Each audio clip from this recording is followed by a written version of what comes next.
Hey, everybody, it's Mr. 845 here, and we're back interviewing all the small businesses of the Hudson Valley. First and foremost, I want to introduce to you Bobby Magic, B Magic. So, Bobby, tell us who you are and what do you do? I am a very cool magician slash food truck owner located in Middletown, but I service Orange, Sullivan, Dutchess, Rockland, Jersey, parts of Connecticut, into the city. Wherever the fun is at, I can be there. All right, awesome. So, first and foremost, how I like to start a lot of my videos is to make sure how do people get in contact with you? So, if they want to be able to utilize your services, what are the best means and methods of being able to contact you? The best means for me, because I can answer it right away, is call me. Call me or text me. Emails work, I answer them every day. Website stuff, I answer within 24 hours. Instagrams and things like that, I'll answer usually within the day. But the best way is call me direct because it alleviates a lot of back and forth. You tell me what your event is, and instead of going back and forth with all the texts and emails, we talk as real people like we're doing now. And you tell me what your needs are, and we can make it happen. All right. The back and forth is really it's a waste for a lot of people. And that number is? 845-381-9144. All right. Call or text anytime. Sounds good. So, kind of getting into it. So, other than the contact information, what's your service area? You said that you kind of go pretty much in Yeah, Orange, Rockland, Dutchess. I usually go within the farthest I've gone is like a 3-4 hour drive, either way. Okay. So I'm So, I'm pretty I'm pretty flexible with the drive. so if you guys look at Middletown, New York, right? Middletown, New York, Yes, and you go 3 hours radius, as long as you make sure that he's taken care of, he's going to be taking care of you guys, right? exactly. So there's some interesting things that I want to know about you, and some interesting things that we want to talk about. So I have a couple of questions here. So can you tell me about your? Let's start with the magic business first. So can you tell me a little bit about the magic entertainment business? What got you started in that? Okay, so I'm 51. I'll be 52 in about 2 months. When I was 12 years old, I was walking like in a not so desirable neighborhood in Middletown to get stink bombs and smoke bombs to bring to school because that's what all 12-year-old kids used to do. And a little heavy set, disheveled looking guy named Ian, like, magician Ian, that's how he named himself. We'll get to that later on if you want. He came around the corner and put 4 nickels on a corner of the counter. Mhm. And he showed me a brass cap and covered the nickels. And he did nothing but pick the cap back up, and the nickels were gone. It was 4 dimes. And I walked out of there like scratching my head. He said, "Come back tomorrow." I went home, came back the next day for a mere $18. He taught me how the trick worked, and I was hooked. And I still have that trick to this day, Wow, 40 years later. that's crazy. And so now that got you hooked on the entertainment business of magic. But then it evolved, or how Yeah, exactly so did you come it's up with it's the litany of tricks? it started out where I learned I was super shy growing up. Like I was skinny, I was small, I was always the smallest kid in the group. But I was super shy. So I'm like, okay, when I'm doing those 3, 4, or 5 tricks that I learned, I'm in charge now. Everybody's watching me. All of a sudden, that skill set and that magic made me equal to everybody else, if not bigger. And then as I got older, I thought it helped me meet girls. That really didn't work. Um, so then I want to say maybe 20 years ago, I actually started doing like real shows, like getting paid from, I'm talking like low end, like minuscule amounts of money, but it was giving me the practice, the training that I needed to get to where I am now. So now I do a lot of big companies in the area. I do a lot of fundraisers.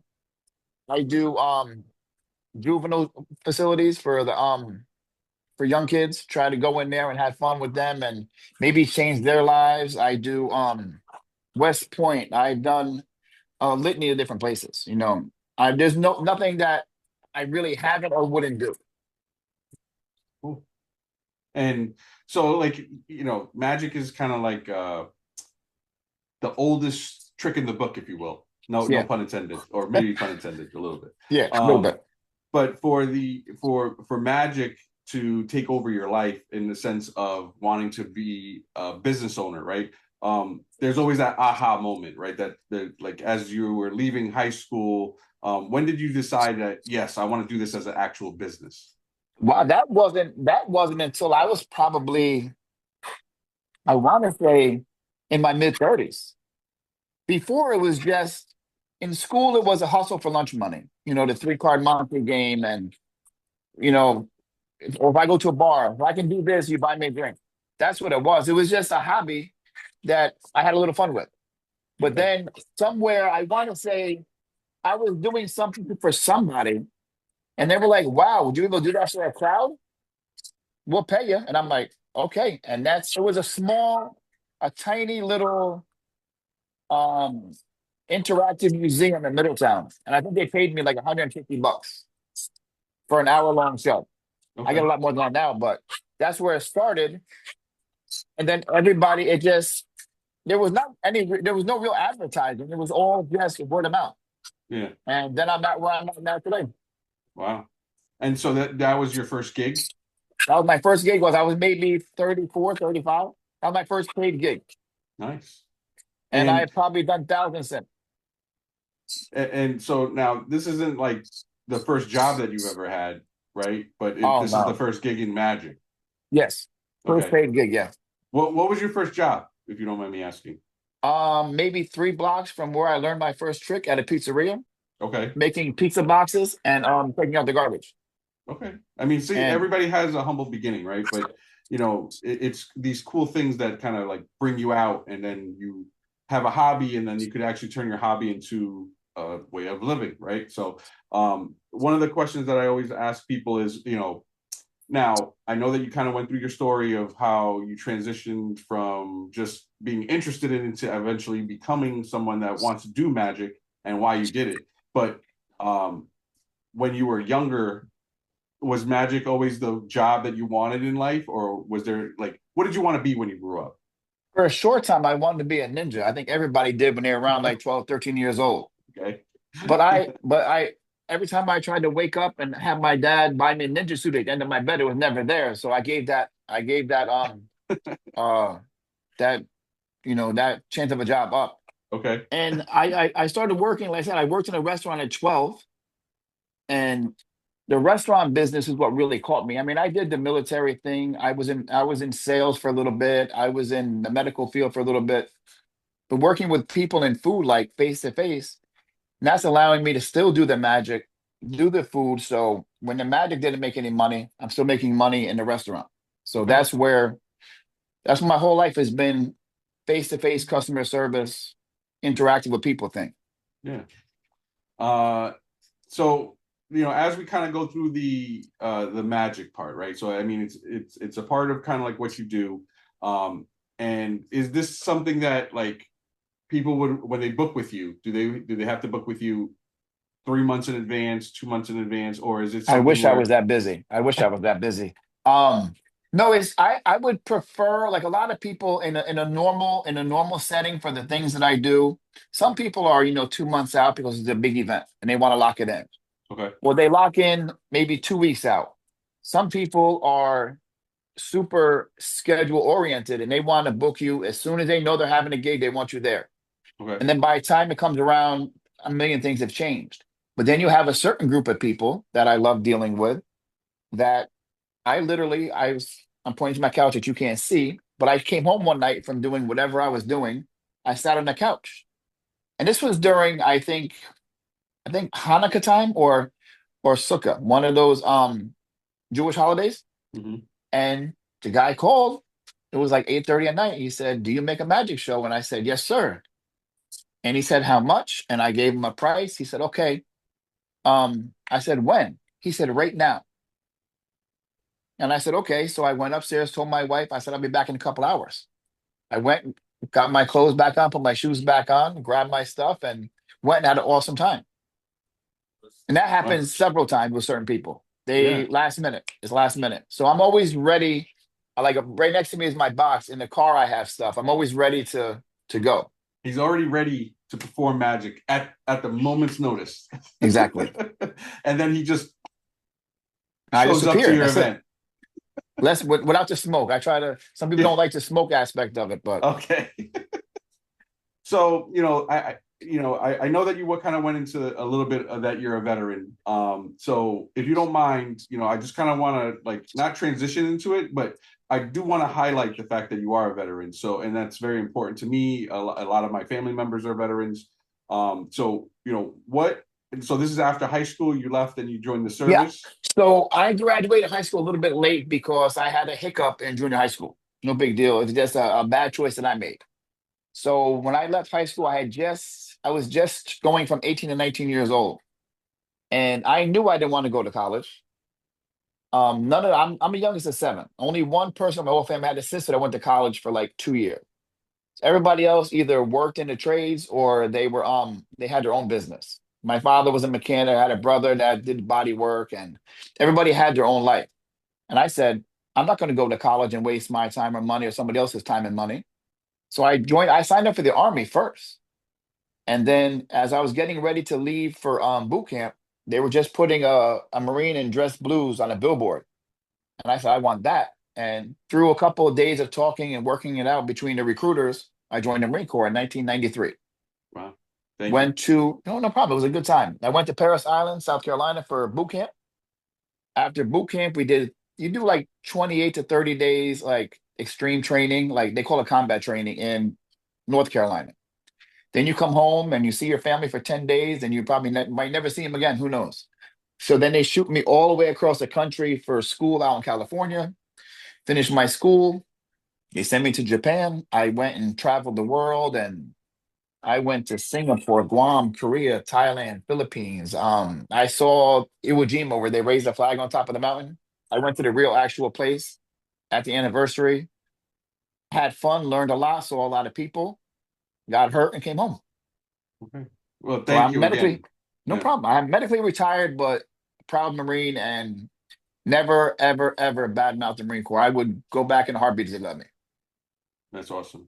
Well, I mean, listen. And if my body let me. Yeah, yeah, we appreciate the service that you've given, because it is a sacrifice. So I do appreciate a lot of the things that you did, for the United States, and we really do appreciate that. And if nobody says that, I'm saying that right now. Thank you, thank you, thank you. So I just wanted to make sure that we highlighted that because it is important. It is a sacrifice that you made in your life that could have set you back, but because of your um sacrifice, you were able to, venture out into the world, but it gives you the capability of really showing how much you care about your country, right? Oh yeah, So definitely. I still do. um, we all need to do that, right? So the kind of going back into the business now, because again, I just wanted to highlight that part because it is important. Um, what was the when you were kind of doing all these magic tricks, what was the most important performing magic for people like moment for you? Like, was there like a special occasion? Was there something where this happened and this magic trick just worked out so great that you were like the kids were like standing ovation or something like that? What was the greatest Well, moment for this you? okay. So I've had a lot of fun moments, a lot of fun moments in my life, performing. But the most I want to say a couple of years ago, I was doing one, and I have to be kind of careful how I say it and change the names for certain people. I was working at I did a facility, a certain kind of facility for people trying to get better. Okay. So it was half males, half females. They split the room up. I'm in a big room. There may be 40 people on each side, 40 girls, 40 boys, 40 males, or whatever you want to call it, male, female, whatever. And now this is my first time at that gig. This ended up becoming a 2 year long gig every other weekend for 2 years. It was supposed to only be, I think, a 3 month gig, and it was ended up being 2 years. So I walk into the room, and now the director, all the people who hired me, all the people on the board were all in the back of the room. So I'm like, oh my God. Like, and I always get nervous before a show. I don't care if you're performing 40 years, you get that little nervousness in the beginning, Mm-hmm. and then you're good. So I'm like, what am I going to do? What am I going to do? What's my opening? Because you have to have an opener. My magic teacher, Jeff McBride, who's from Orange County, Goshen, his father was an amazing attorney. Okay. Um, he said, your first trick, you have to grab them, shake them up, and then put them down to watch the rest. You have to Okay. get them in there to like you first and know that you're the real deal. So the one girl over here says to me, she goes, "Can you read my mind?" I said, "We don't do that anymore." And then I see a guy over here who's got to be at that time maybe 55, 60 years old. But I know him from that same 12-year-old time frame when I was in the pizzeria. And he Right. was a bad drinker at the bar across the street. So he's not going to remember me. I'm 100 pounds heavier. I have no hair on my head and a bunch of hair on my face. He has no clue who I am. So we're going to change his name for this story. I said, you, sir. He's like, me? I'm like, yeah, you. I said, you have a small name, right? And now this girl over here who was asking me to read her mind, now she's like this. She's really, really intent. And I'm like, you have, and I do the whole amazing Kreskin where you put your finger like you really think. I'm not thinking. I already know what I'm going to do, but I had to jazz it up for the crowd. And I'm like, um, your name is coming to me, and everybody's like this. Everybody's on the edge of their seats. And I said, Mike. That wasn't his real name. The whole room scattered. Everybody ran. And I could have did this trick the rest of the night. I could have did Yeah. shadow puppets, and I would have been golden. And that to me was one of the best moments because you can't fake that. You Hmm. can have all the stooges in the crowd and all your setup people. You Hmm. cannot fake that. That was genuine. And I was there for 2 years, Yeah. That's which is only awesome. supposed to be 3 months. So that was like one of the funniest moments. Yeah. Or I'm sorry, just recently. So Go. we were on a cruise, and usually every cruise we go on, there's a magician. This particular cruise didn't have one. And so, but one of the people, we're talking to somebody somewhere, and they said, "Oh, there's a young kid that does magic at one of the bars. He's not the magician for the shit, but he does tricks while he's doing the drinks." I said, "Oh, cool." So I went up there one night, me and the wife went to see him, and I literally put one card in my pocket. I put the five of diamonds in my pocket for whatever reason. I don't know why. And I was going on to a whole different trick. I said to the kid, I said, "You know what? You're a magician. You're smart." Da, da, da, da, da. I said, "Tell me any card you want. Doesn't matter. Just tell me any card." He said five of diamonds. I said, no way. Like I was going out to a whole different routine that would have been a little bit longer, but what are the chances? I said, the only magician on the ship, the only card in my pocket, it's not like I had a pocket full of cards. I Hmm. literally had one card, one five of diamonds in my pocket. And out of all the cards, he said that one. So that was just like a moment where you can never get that back. You couldn't set that up and make it happen again if you try it. It's just pure luck. And Yeah. that's what makes it real magic. It's like there's no way to fake that. Yeah. It just It's happened. it's that clairvoyance that you got. You were Yeah, like you want to put it like that. Just, you were I think like that it that could kid's be. gonna pick the five of diamonds. I wish. I wish I knew that with the lotto number. That'd be really nice. So when it comes to magic tricks, I know you've named a couple. Have we gone through which is your favorite, like the one that you kind of like showcase a lot? I have a couple of them. There's a couple that I do, and it all depends on the crowd and the setup, the venue. Hmm. Because certain venues, certain tricks don't go the same. You can't do like I can't saw a kid in half at a restaurant.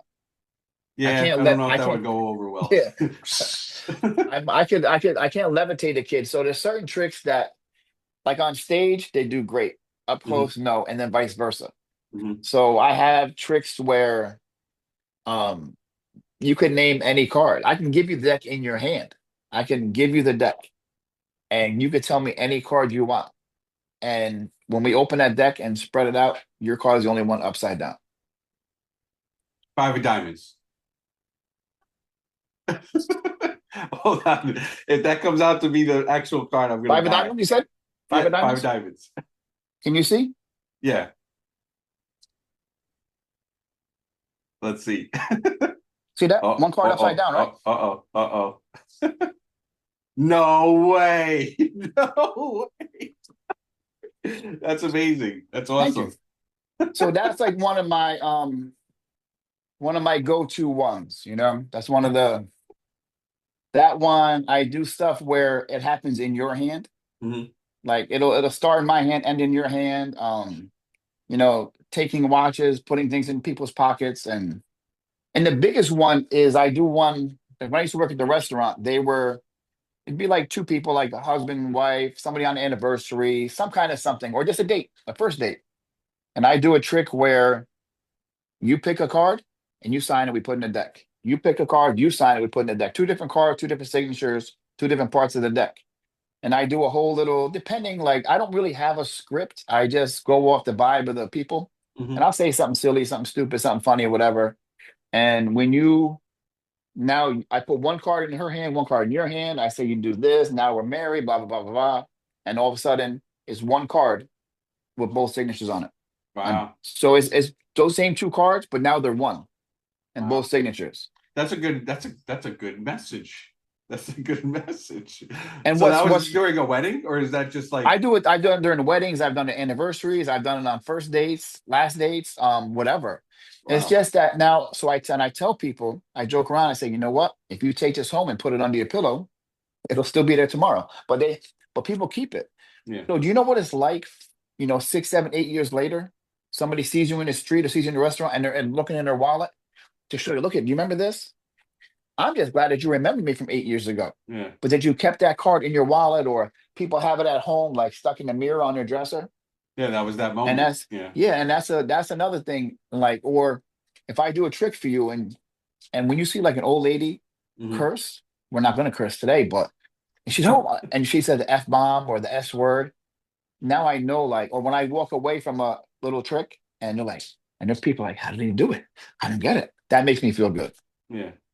Uh, so the magic is kind of like the one of the oldest trades, if you will, of kind of like entertainment, right? Kind of going into the modern world, right, where information's at your fingertips. How has that changed the magic game?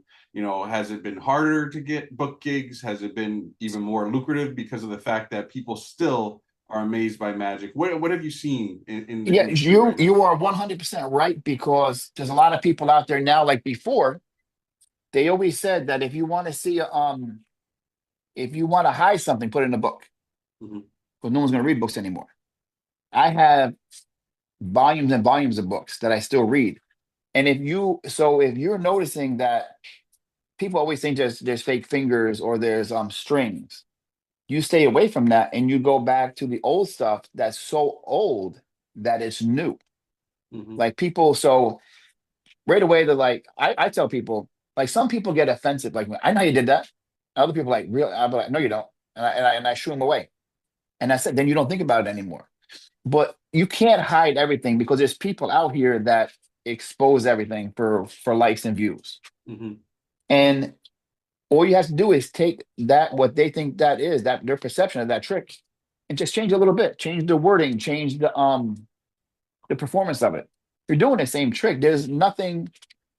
Magic is like martial arts or boxing. You learn the same few punches, same few blocks, then you just got to switch them to work for you. There's not that many magic moves. It's just how you perform it and how you dictate what you want people to see. And it's psychological, really. It's a lot of, and at the same time too, by people exposing older tricks, now it takes those creators that are behind the scene making magic, that you see like David Blaine and Chris Angel perform. Hmm. There's dozens of people behind the scenes making that happen. Blaine and Chris Angel are just the faces. So that takes those people, now that these set of tricks are exposed online, that gets them back to work to do something else and bring back a whole new level of magic. Wow.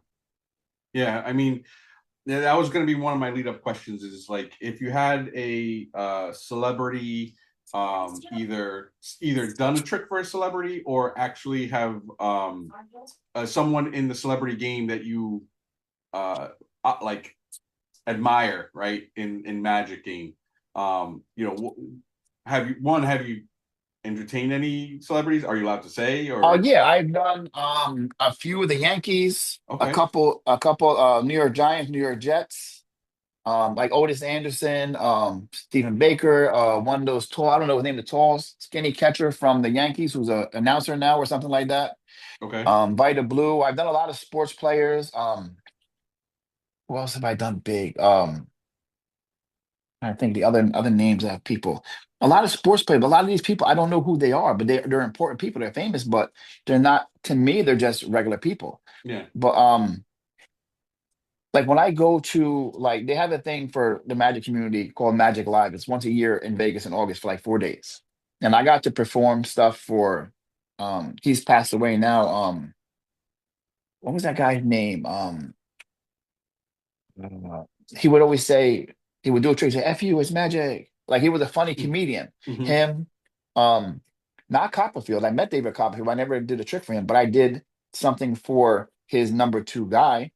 He was semi impressed, but that's a whole different level. That's a different level. But I just like seeing other people like your David Blaine, your Chris Angels, and like my local hero is Jeff McBride, who if you ever look him up, he's from the area, and he's the only full fledged, full on magic school in the country. Wow. And like Matt Franco, the first magician to win AGT. Mm-mm. If you ever look at MAT, his name is Matt Franco. He so I want to say maybe years ago, I hired Jeff to come back to town to do a show. Mm-hmm. And after every show he does, he wants to do like a mastermind thing where a handful of magicians get together and we work on different routines, work on different tricks, and we talk and we call it sessioning where you just learn from each other.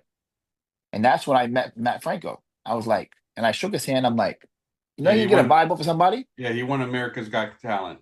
Yeah, so I got a vibe off of him, and I'm like, I don't know what it is. There's something about this kid. A year later, he wins the show. We Nice. had the same teacher, so I kind of put that in, like, oh, me and him had the same teacher. Maybe that'd give me a little bit of clout. Yeah. But now, but then you got to remember, there's people like him or other people who hit it big that they didn't have responsibilities. I have kids. I have a real life. I mean, I love my magic, but I have, a real life I have to live. I have people to take care of. My wife does a great job, but I have to do my part. So I didn't have time to focus. If I had 10 hours a day free to do magic, I'd be on AGT. But I have a real life, so I'm a working magician where I do what I got to do to pay the bills, but I can still have fun on the side. Yeah. And so before we transition to your other business, I want to make sure that we capture your contact information again, but also your different socials, right? So again, for Magic, if somebody wants to book you, what's the best way to contact you? My phone number 845-381-9144. Text or call, or if you want to go, you can book through my site. Not really book through the site, but you can leave me a contact through the site if that's better for you. And And that's that's yeah, go ahead. www.bmagic845.com. All right. And then you also have the same nomenclature for your Facebook, which is facebook.com B Magic 845. Yep. And are you also on Instagram? Instagram and I think TikToks are all the same. Okay.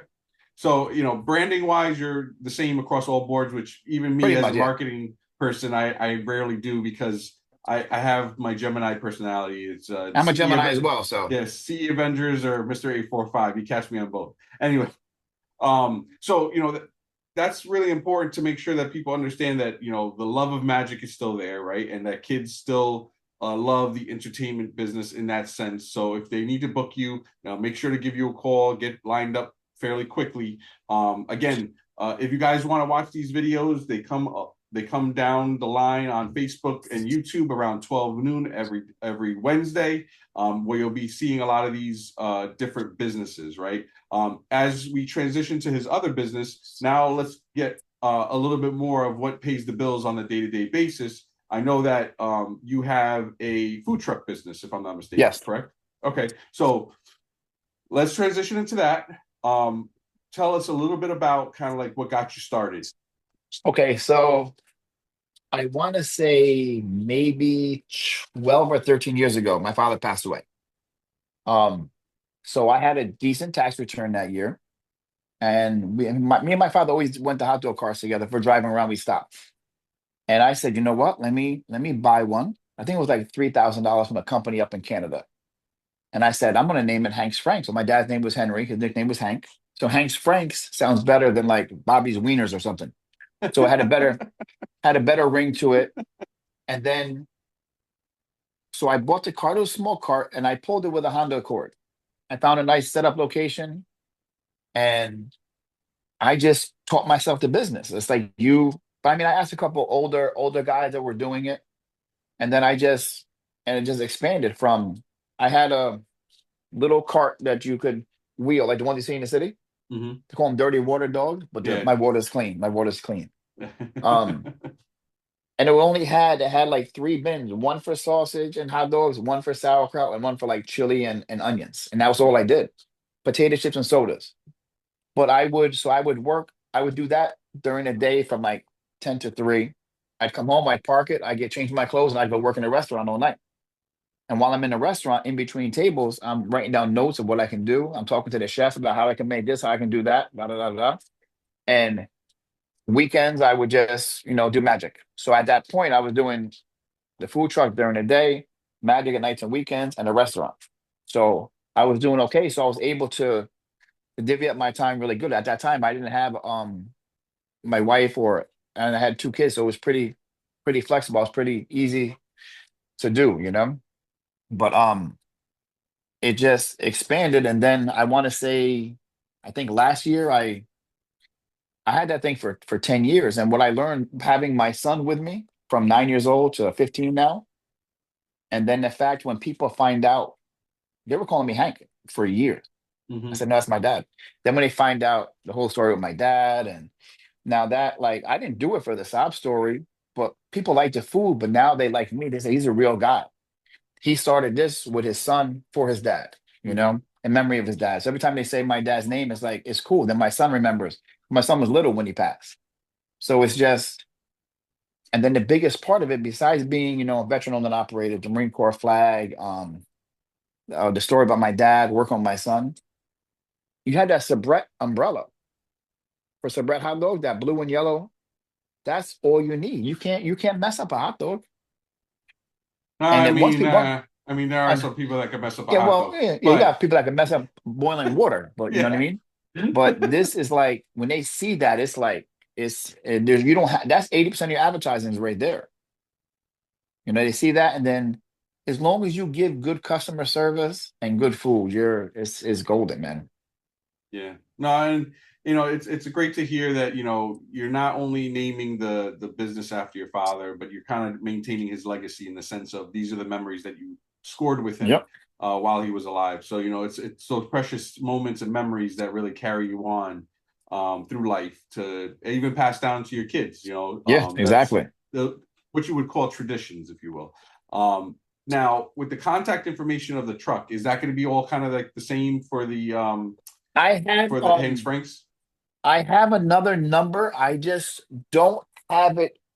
Do I have it on me? I don't have it on me. I could If give me one. anything, I could post it up when you Yeah, when I we're have done. I have yeah, I have another number for it. I just don't have it on me. It's on a separate phone. I should have brought the phone down, but it's been a crazy morning. No, no, it's all good. And so when it comes to this food truck, I know you also showcase a lot of different sodas and stuff like that. Is that something that's like because I don't see like normal like Coke and Pepsi on You, there. those are hiding, but I try Yeah. to do. I want it to be different to where because you have to look at it as certain generation of people want certain things. Like the older blue collar all American guys will call them. They want black cherry or cream soda. Then you have your random ginger ale people. Then you have your super older guys that want YooHoo with their hot dogs. So you have to have that. And then you have to have the Coke and Pepsi. Those are the staples. You have to have that, and you have to have some kind of clear soda, whether it be Sprite, Seven Up, whatever. But when you see Seven Up, that triggers another generation because Seven Up's not a. Now these kids all they know is Starry and stuff like that. They don't know Yeah. what Seven Up is. Yeah. So I have to because most of my clientele for my regular street side location is the older 50 plus, 40 plus, blue collar street workers or the city commuters. And so to talk about that, what location is that? So that way It's people if on it's on 17M. I think it's 17M. One is 17, whatever the 17 that runs from Middletown, Dawson Avenue to Goshen. So okay. 17M and Hartley Road. It's near the closest land point would Hmm. be the psychiatric center or the dumps, the county landfills.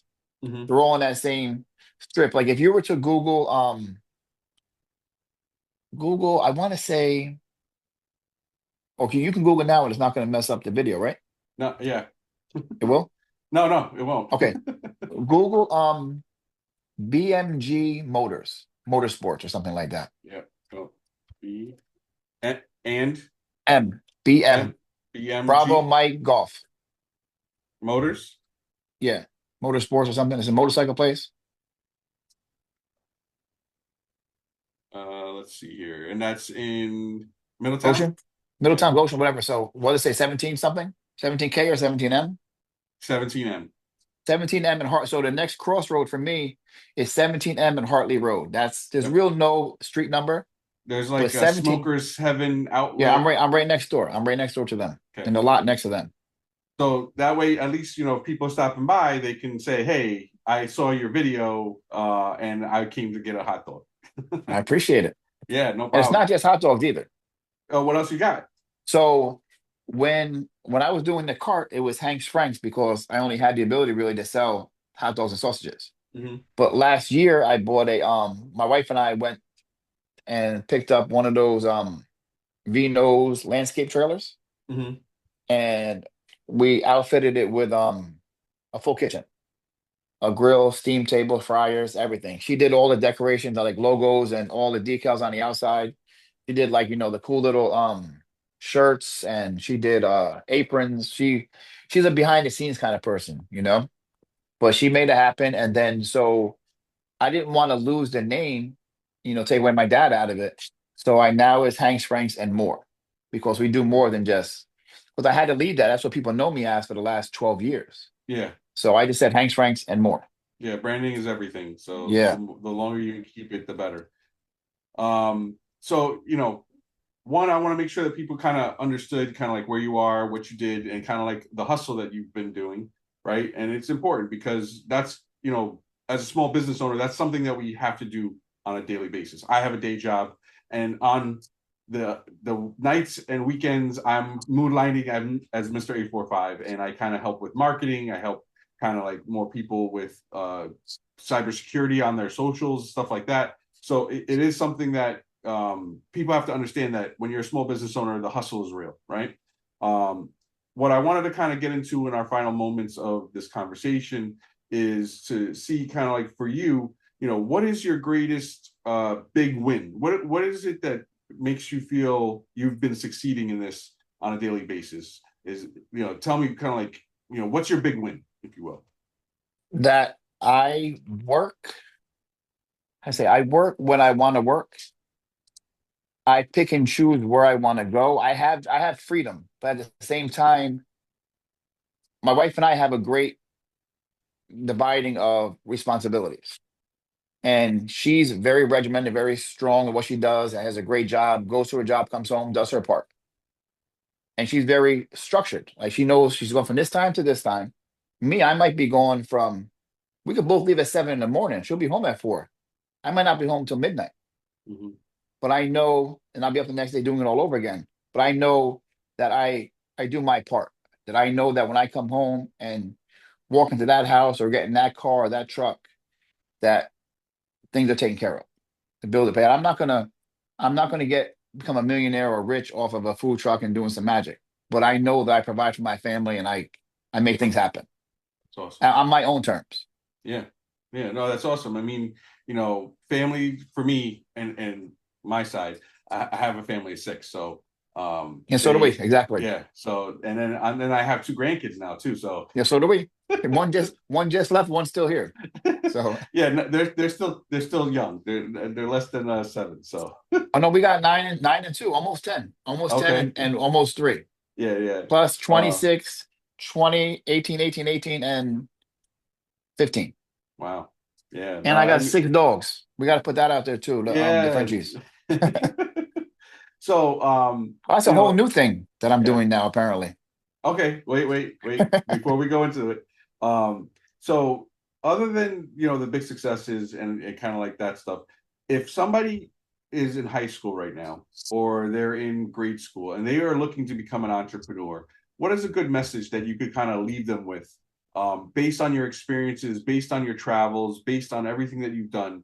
What is a message or a legacy that you would like to leave to somebody that wants to either get into the game similar to you or do their own thing? What would you give them as a message? Research, research, research. Do your research, and if you know somebody doing something that you want to do, talk to them. Get a job with them. Pay them for their time. Like, yo, can I take you to lunch? I'll take you to lunch anywhere you want. Just give me 45 minutes of your time. But have your questions ready Mhm. and ask them, and then see how it works. Like if you want to get into the food business, like people tell me, I'm gonna get a food truck. Okay, what kind of food you want to do? I don't know. You can't do that. You don't go to college just, I'm just gonna go to college. You got to pick classes. You got to have a goal. You have to have an end game. I mean, I said, how, some people yeah, are like, yeah, but I'm just that's, going to you college can, just to go to college. yeah, no, that's a waste. Like we have one in college right now, but he's going for a specific reason. He goes for those couple of days a week, comes home, and that's what he's going for, that. So you have to be regimented and say, I want to do this. And then as you're going, you start out with two or three things, and maybe you could add one or two. So I put it like this: if you're gonna do it right. Talk to somebody who has the same setup. Like me and my wife, we go to food truck festivals. I'm looking at one thing, she's looking at something else. Because they might be doing something that we're not doing. And I get an idea from them. That one little idea can change everything. Mhm. And then you're gonna fail. You're gonna overbook, you're gonna undercook, you're gonna do whatever, not undercook like bad food, but like Mhm. you're not gonna have enough for your event. Yeah, you're going to You run trial and out and error. stuff like It's that. a Yeah. trial and error that happens. I've sold out several times. It's not a bad thing, but it's just learning. Find out what it is that you want. Make it at home. Do a pop-up somewhere. Give the food away. You know how many shows I did in the beginning for free just so I can get um gigs? And then with the food, I give away food. Me and my son, we got invited down to a food pantry in Goshen, down by Delancey's restaurant. And we gave away, the lady said, here, I said, no, we gave away the food. We gave away food to the homeless people. Then we did when they had all that stuff at Greenwood Lake, all the fires, the big fire Mhm. they had in Greenwood Lake, Yeah, we went down there and we gave out food to all the first responders. I that's didn't do awesome. it for the attaboys or the, I just did it because that's what a community does. You come together and you have fun and you help people, Yeah, whether it's a fun time or a bad time, and you come and you help and you have fun. yeah. I I, donate I donate food and magic to like certain little charities too. Like I don't do a lot of charitable work because I can't afford it, but I do as much as I can. yeah. I mean, listen, if anybody's watching this video up to this point, the big thing that I want to make sure that you see, give this man some more time to donate his time. That's so if you sell out his food truck, if you overbook him on Magic, I'm sure that he'll be able to help the community even more. But that being said, at the very least, frequent a small business. The more that you do, the more money stays in your community. Bobby, thank you very much for allowing me to interview you. It's been a No problem, pleasure. man. Thanks. Listen, you followed me on my pages, and to be able to actually meet you, even if it's virtually, and talk with you, and to like really kind of get to know who you are, it puts you on a different level in the sense of people in my mind, Yeah, right? no, I'm excited, man. I'm excited. I'm seeing what I'm like excited what the outcome is going to be. Yeah, yeah. So, that being said, everybody, listen, uh, every Wednesday, 12 noon, we're going to be posting up these videos. If you could do us a favor, you share, you like them, and you really go to the pages. I'll be posting Bobby's pages on these posts to make sure that he actually gets some good promotion, if you will. This is all free. This is done just at the kindness of my heart to kind of help small business owners because they're a part of my community in the 845, and it's a part of my monocle, the Mr. 845 social mantra is to help small businesses in the area, whether that be marketing, social media, security, because I'm also a cybersecurity expert as well. And it's really to make sure that we, as the Hudson Valley, stay together as a community. Because listen, if we don't do it, no one else will. I know that there's a lot of people that frequent our businesses, but they are not the ones that are going to keep our businesses alive. We are the ones that have to take responsibility of our community and really help to support a small business. So, Bobby, thank you very much. Much You're welcome. appreciated. One thing, one Yeah, stay. yeah, Wait, one sec, go. one sec, Yeah. one sec. I know he's got a special feature for us.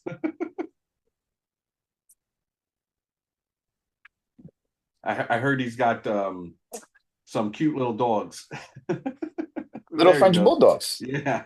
They're all ready for their forever home. Nice. Look at They're those kitties. adorable. Get it? French bulldogs. Yeah, yeah, Adorable. yeah. This is Odin. He's a blue and tan male, ready for his forever home. This is Eros. He's a male. But I have a female who's just like him. Look at that. How can you not want that? And I'll deliver. Same area that I cover for magic and food. I deliver these puppies. You all have my number. And mom is over here and dad is over there. Awesome. And they're all AKC registered, FYI, um a little plug, I guess. Yeah. So I had a So great time, man. yeah, no, I appreciate it, and thank you again. So Bobby, let me close it up, and then we'll get to talking after this because I know that we have some stuff to catch up to. But that being said, everybody, listen, this is the most important part. Is if you've watched up to the end of this video, please, please, please, like, share, and follow these videos. It really helps in the engagement for these small businesses, the small business owners. They have livelihoods in the area. They keep the community growing. So that being said, everybody, this is Mr. 845, and we're going to be hitting the streets. We're going to be checking out some more small businesses on our virtual videos tour, and check us out every Wednesday at 12 noon. All right, guys. That being said, talk to you soon.